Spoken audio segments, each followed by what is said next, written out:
Get your pen and write your story all over again. And this time, learn the lessons, motivate others, and share that inspiration. Dear Max FM with DJ Chini. Dear Max FM, itago niyo na lang ako sa pangalang Alexandra. Sumulat ako, Chin, because I know this is the proper program na mapakinggan ng buong mundo ang kwento ko, ang kwento ni Alexandra. I'm just a simple girl, an ordinary girl. Hanggang nag-college, natutong magpa-beautiful. Yes, Jean, dahil nabully na ako ng ilang beses. Kaya naman I promised myself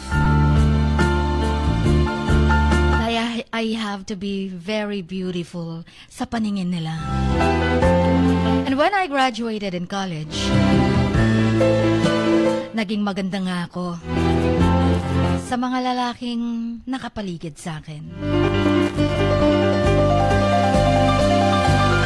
Pakiramdam ko lang na I'm just that extra beautiful woman with a long, curly brown hair. Nagpa-sexy, nagpa-tone body, which I maintain through regular exercise and a healthy diet.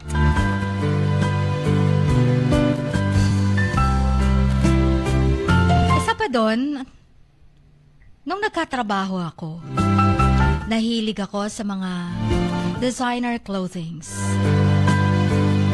Kaya mga damit ko, branded. I was just so trying hard because of my traumatic experience. And I carried myself with confidence and poise. Until such time, I got a business. At para syempre, maging presentable, kailangan with confidence and poise pa rin. But despite my beauty and success, I have this reputation for being a playgirl. Every year, I would have at least 5 boyfriends, and sometimes as many as 10. Ang iba fling-fling, ang iba umabot ng 2 months, ang iba mini-maintain. Pero hindi pwedeng iisa lang ang boyfriend. Pinagsasabay-sabay ko. I would juggle them expertly, making sure each one felt special and loved, without ever getting too attached. Yes, Chin, ayokong masyadong emotionally attached sa kanila. Laro-laro lang. Marunong din naman ako mag-manage ng time sa kanila. Kung paano ko nalulusutan ng lahat, ewan ko ba, expert na yata ako dun. That is why I admit, I have this reputation for being a playgirl. But I do not care. Sabi nga nila, collect and collect until you select. My family and friends had grown accustomed to my lifestyle. Nasanay na sila. They had just learned to just roll with it. Sometimes nagjo-joke sila sa akin na, ayan na si Alexandra, may bagong boyfriend na naman. Parang nagpapalit lang ng damit araw-araw. Nasanay na rin sila kasi pinagtatawanan ko lang. As long as hindi naman ako yung tipong going to bed agad, sex lang ang habol, etc. Hindi naman din ako ganun kalala. Nagbo-boyfriend ako pero hindi lahat sila na ikakama. So in 1 year, I have to admit, Hindi bumababa ng 5 boyfriends simultaneously in a year. There was Ryan, mayaman na businessman, who showered me with expensive gifts. Andyan si Jake, the charming artist who took me on romantic dates. Andyan si Michael, yung successful lawyer who challenged her or who challenged me intellectually. Ang talinong kausap. Matcha-challenge ka talaga. Andyan din si Chris, isang handsome na model who made me feel like a queen. Parang sa kanya, ako ang pinakamaganda. Andyan si Bong, the brooding musician who understood me kahit na nagmamaldita ako, nagtataray ako. So I would go on romantic dates with Jake, attend high society events with Ryan, having deep conversations with Michael, and I would spend hours in the studio with Bong, listening to him, playing music, and go on with photo shoots with Chris. Yun bang iniikot ko na silang lahat? Iba-iba ang taste. Iba-iba ang mundong ginagalawan. Siguro dahil late bloomer ako, dahil sobra akong nabully noon, gumraduate ako ng college na masyadong reserved. At nung naging successful ako at gumanda, masisisi niyo ba ako kung ngayon ako kakawala sa hawla? And despite my busy schedule, I made sure to spend quality time with each of my boyfriends. I would cook them dinner, surprise them with small gifts na rin, and listen to them when they needed someone to talk to. In short, naging perfect girlfriend ako sa kanila without them knowing na naglalaro lang ako. No emotional attachment. No deep love. However, lumipas sa mga taon, Chin, I began to feel overwhelmed. I was constantly juggling my boyfriends, making sure each one felt special and loved. But I was also struggling to keep up with my work and social life. Parang napaisip ako, hanggang kailan ako magiging ganito?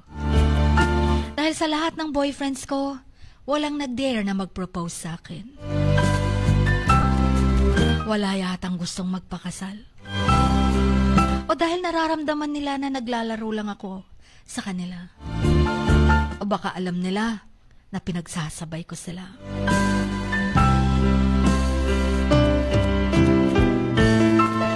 And then one day I realized that I couldn't keep up this thing anymore. I was so exhausted, emotionally drained, and felt like I was losing myself in the process. So I decided to take a step back and reevaluate myself, my life. I realized that I had been using my playgirl lifestyle as a way to avoid intimacy and commitment. I was afraid of getting hurt, Chin. Yun talaga ang totoo. Takot akong masaktan. So I kept men at arm's length, never allowing myself to get too close, too attached. And with this newfound self-awareness, I made a decision. I would end things with all of my boyfriends and take some time to focus on myself. I would learn to love and accept myself, my flaws and all, before I tried to love someone else. It wasn't easy, but I stuck to my decision. So I ended things with my boyfriends. Lahat sila nagulat. Lahat sila ayaw makipaghiwalay. Non-stop ang text messages, ang chat, ang calls. Ayaw nilang makipag-break up. But I told them, iisa lang ang rason. Iisa lang din ang explanation ko sa kanilang lahat. I needed time to focus on myself. But they were all surprised and some were even angry. Galit na galit sa akin. Pinaasa ko lang daw sila. Pinaglaruan. Muntika na nga ako masampal eh. Dahil kailangan kong magsalita ng hindi maganda sa kanya. Para lang hiwalayan talaga niya ako ng tuluyan. Kailangan kong gawin. Kailangan ko silang saktan. Para agad-agad nila akong makalimutan. And I stood firm. So over the next few months, I focused on myself. Nagsusumba na ako. I learned to cook new recipes and even started painting again. I rediscovered my passions and interests and slowly began to heal. As I looked back on my playgirl days, I realized that I had been living a lie. I had been pretending to be someone I wasn't. But now, I'm finally free to be myself. Embracing my flaws and all. Napansin yon ng mga kaibigan ko, ng pamilya ko. They noticed the change in my life, in myself.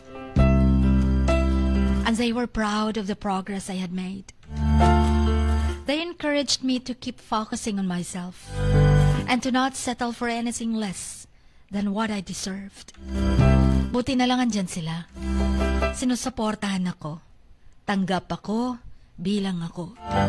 And so I continued my journey of self-discovery. I learned to love and accept myself. Slowly beginning to open myself up to the possibility of true love. Yes, Jean. This time, hindi na ako maglalaro. Hindi na ako magiging playgirl. Naghahanap na ako ng true love. Na hindi ko nasumpungan sa dinami-dami ng naging boyfriends ko. And as the months went by, I found myself feeling more confident and self-assured. Natuto kong tanggapin ang lahat ng wala sa akin. Natuto kong sabihin na, kung hindi ako maganda sa paningin nila. Basta maganda ako, nalikha ng Diyos. And I had discovered a newfound sense of purpose. Hanggang isang araw, I was out with friends at a coffee shop. Nakilala ko ang lalaking itago na lang natin sa pangalang Ethan. He was kind, totoong tao. And I had a quick wit that made me laugh. Kalog siya. Pinapatawa ako. Merong something na hindi ko naramdaman sa mga naging boyfriends ko before. We struck up a conversation and I found myself feeling drawn to Ethan in a way that I hadn't experienced before. In short, over the next few weeks, we spent more and more time together. Laging nagchat-chat, nagtatawagan. And we have deep conversations. And even explored a new world. I found myself feeling seen and heard by Ethan in a way that I never had with my previous boyfriends. Siya lang ang nakinig sa akin. Yung totoo. And as we grew closer, I realized that I was falling in love with Ethan. But I was scared. But I knew that I couldn't deny my feelings. Kaya I took a deep breath and told Ethan sa feelings ko. Mahal ko na siya. in love na ako sa kanya. But to my surprise, Jean, ang akala ko Ethan felt the same way. Akala ko Ethan had been drawn to my confidence na rin, and to my beauty, and to my kindness. Pero nagkamali ako, Jean. Kung saan ako natutong ma-in love ng totoo, doon ako nabigo. For the very first time, nakatagpo ako ng true love. But it cost me pain. Dahil inayawan niya ako. Alam niya daw ang experience ko being a playgirl. Alam naman daw niya na nagbabago na din ako. Pero kung ako ay takot na masaktan, mas takot daw siyang masaktan. Kaya ayaw niya munang makipagrelasyon. Nakatagpo ako ng katapat ko, Chin. For the very first time in my life, someone rejected me. A man rejected me. Sinampal ako ng katotohanan na hindi sa lahat ng mga mata ng lalaki maganda ako. At kahit maganda pa ako sa paningin nila, kung hindi nila ako mahal, kung hindi nila ako tanggap, wala din pala. Pero ang tanong ko kay Ethan, ano yung mga pinapakita niyang concern sa akin? Ano yung pinapakita at pinaparamdam na mahalaga ako sa kanya? Ano yung mga oras na magkasama kami? We traveled, built a home together, and I thought I had found my place in the world with Ethan. Looking back on my playgirl days, I realized that I had been running from intimacy and commitment. But with Ethan, I finally found someone who made me feel seen, heard, and loved. Pero bilang kaibigan lang. I know that she would I would never go back to my playgirl ways. I had found true love, but I was rejected. But I was determined to hold on to it forever. Ang sabi ko kay Ethan, maghihintay ako. Dahil first time kong naramdaman ang pagmamahal na totoo, maghihintay ako. Few months after that confession, and that Ethan rejected me, naging magkaibigan pa rin naman kami. Pero feeling awkward na. Habang naghihintay ako, nalaman ko na lang, may nililigawan si Ethan. Kinonfront ko siya. Ang sabi ko, akala ko ba takot kang masaktan, kaya ayaw mo makipagrelasyon sa akin. Pero ang sagot ni Ethan, ang siyang yumanig sa mundo ko. Ang sabi niya, takot nga akong masaktan sa'yo, hindi sa ibang babae. Dahil alam ko naging playgirl ka at posible pang paglaruan mo ang puso ko. Pero ang nililigawan ko, alam ko, kaya akong mahalin ng totoo. Dahil sa'yo, duda pa ako. I was so devastated, Jean. I couldn't believe that Ethan would betray me like this.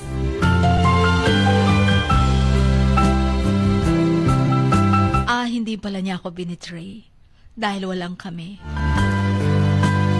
Pero sabi ko kay Ethan, nagbabago na ako.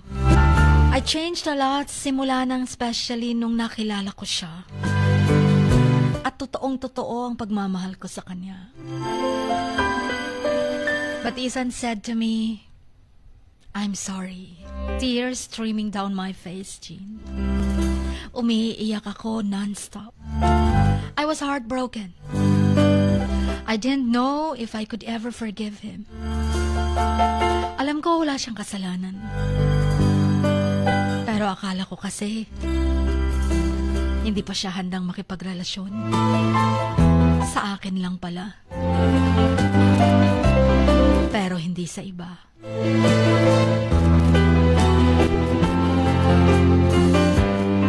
Ethan left me, unsure of what the future held. I felt like I had been living a lie and that everything Ethan had told me was a lie. I was torn. A part of me still loved Ethan, but I wanted to believe that he was truly sorry for his mistake. Hindi niya kasi kinlaro. Nagkaroon tuloy ng misunderstanding. Akala ko mahal niya ako. Takot lang siyang masaktan. Akala ko hihintayin niya ako. Pero hindi pala. Karma na ba to, Chin? Karma na ba? Na kung sino ang nakita kong true love ang siyang nagdulot sa akin ng sobrang sakit. Until another part of me knew that I deserved better. That I should move on.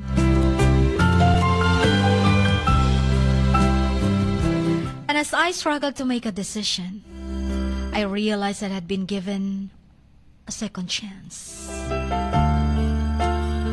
I had been given the opportunity to learn from my mistakes and to move on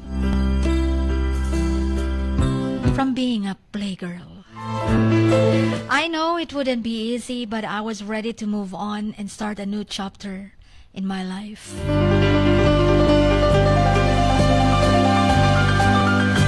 Pero sa isip ko pa rin, sa puso ko, maghihintay ako, Ethan. Willing akong maghintay hanggat sa mamahalin mo ko. But while waiting, I'll step into a brighter and more hopeful future. I know that I would always carry the scars of being a playgirl, of Ethan's betrayal. But I also know that I am strong enough to overcome those. To Ethan, sana'y nakikinig ka ngayon. Alam kong may mahal ka, pero alam ko, hindi mo ma-deny. Ang pinagsamahan natin, nararamdaman kong mahal mo ko. Kulang lang ng tiwala at patutunayan ko sa'yo, magbabago ako dahil ikaw ang true love ko. Maghihintay ako, Ethan. Maghihintay ako. Ang inyong Kamax, always. Bago ka umalis, Alexandra. Hawakan.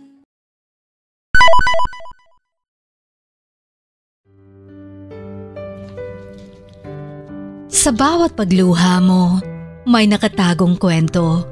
Sa bawat ngiti mo, may gustong sabihin ng puso mo. At sa likod ng iyong halakak at maging sa pagkabiko mo, may mensaheng nakabalot sa iyong pagkatao. At ang tanging nais mo lamang ay mapakinggan ang mga ito ng buong mundo. Dear Max FM with DJ Chini. Life has got all those twists and turns. Stand up for what you believe in. What lies behind you and what lies in front of you pales in comparison to what lies inside of you. Dear Max FM with DJ Chini. Sabi nga nila, ang pagsusulat kapag masyado mong diniinan hanggang sa susunod na pahina ay nagmamarka. Katulad ng pagmamahal, kapag masyado mong ibinigay ang lahat, yung sakit na gawa ng nakaraan, dala pa rin hanggang kasalukuyan. Dear Max FM, you own your story and you are the author of your own book of life. Don't let others write your script, but let others hear your story and make them inspired. Kaya sumulat na, maging bahagi ng aming programa, Dear Max FM with DJ Chini, tuwing Lunes hanggang Biyernes, 1:00 hanggang 3:00 ng hapon sa Max News FM, Sock Sargent. Love, life, and lessons from the past, only at Dear Max FM with DJ Chini.